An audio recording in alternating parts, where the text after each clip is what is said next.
Hello and welcome to the part 2 of matter in surrounding. तो अब हम पढ़ेंगे द लिक्विड स्टेट।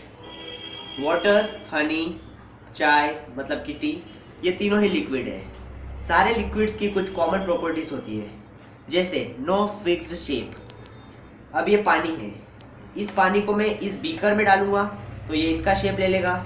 इसी पानी को अगर मैं इसमें डालूंगा तो ये इस मग का शेप ले लेगा, इसलिए इसका कोई फिक्स्ड शेप नहीं होता बट फिक्स्ड वॉल्यूम। जैसे कोई पानी है एक छोटे बीकर में, उसी पानी को मैं अगर एक बड़े बीकर में डालूंगा तो जो पानी है वो सेम ही रहेगा, वो चेंज नहीं होगा। That mean it has fixed volume. यहाँ पर एक टर्म को याद रखते हैं, fluidity. Fluidity is the property of matter to flow. That means उसके बहने की क्षमता। सारे लिक्विड्स होते हैं और गैसेस वो फ्लूइड होते हैं। वाटर को जब अपन ढोलेंगे तो वो बहता है, चाय बहती है, हनी भी बहता है। So all liquids and gases are fluids.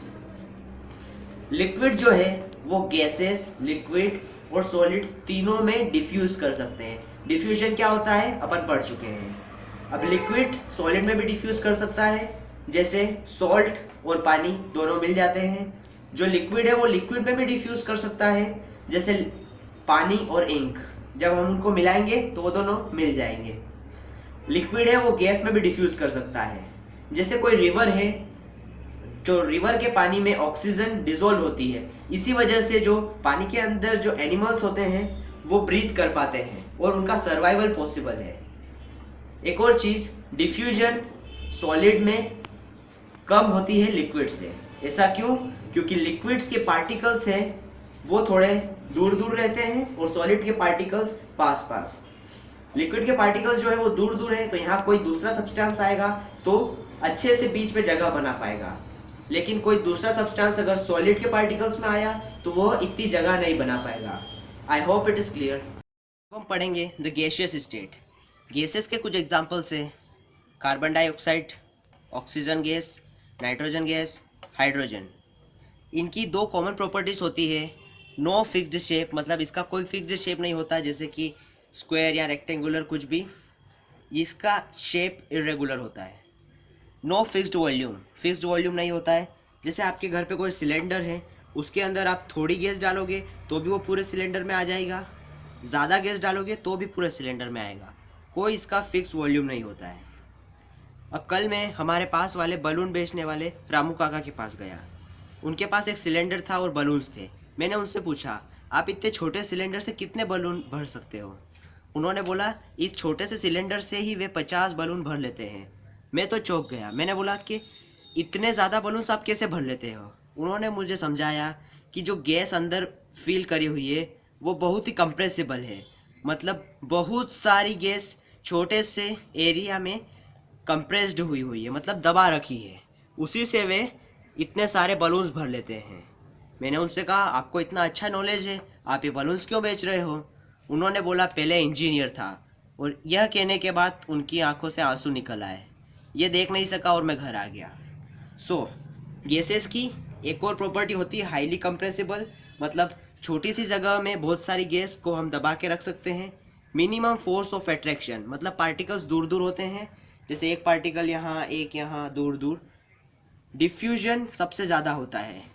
जब मैं रामू काका से मिल के घर आया तो मेरे घर पे जैसे ही मैंने इंटर करा और मुझे पता चल गया कि मटर पनीर बना है। ऐसा कैसे हुआ? क्योंकि मटर पनीर गरम गरम बना ही था और मटर पनीर का जो भाप वो और एयर पार्टिकल्स दोनों डिफ्यूज़ होकर मेरे नॉस्ट्रिल्स में आए और मैंने उनकी सुगंध ले ली।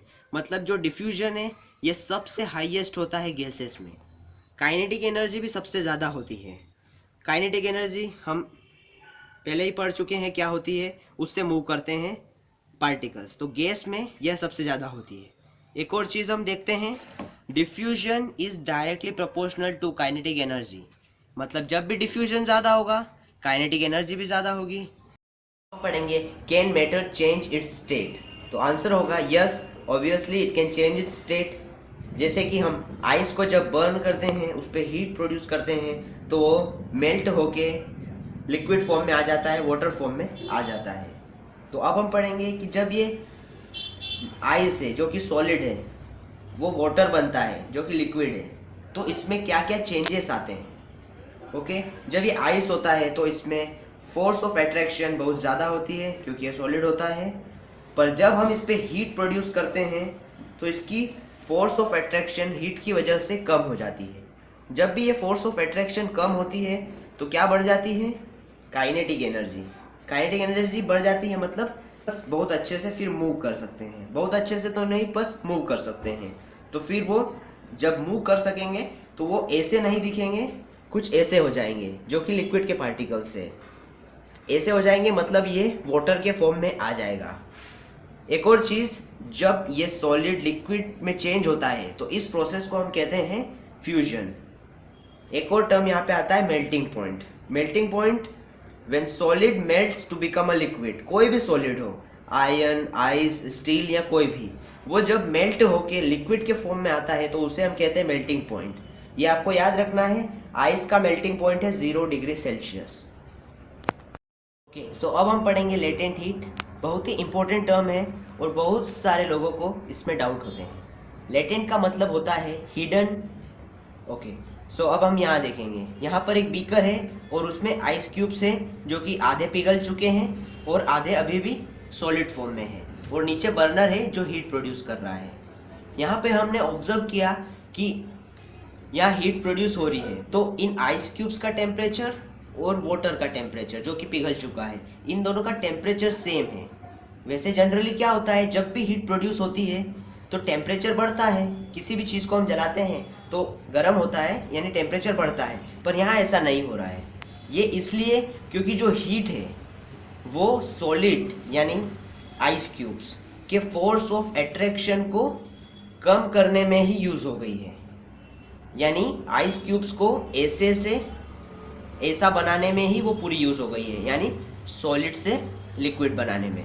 तो फिर टेम्परेचर बढ़ाने के लिए तो कुछ हीट बची नहीं, और इसीलिए इसका टेम्परेचर सेम ही रहता है। एक और बात है latent heat of fusion. Latent heat का मतलब तो हमने समझ लिया, फ्यूजन का मतलब लिक्विड से सॉलिड से लिक्विड में चेंज होना। तो लेटेंट हीट ऑफ फ्यूजन होती है heat energy required to change 1 kilogram of solid to liquid. वो हीट एनर्जी जो चाहिए रहती है 1 किलोग्राम ऑफ सॉलिड, ले लीजिए आइस, सॉलिड को लिक्विड में चेंज करने के लिए, उसे हम कहते हैं लेटेंट हीट ऑफ फ्यूजन।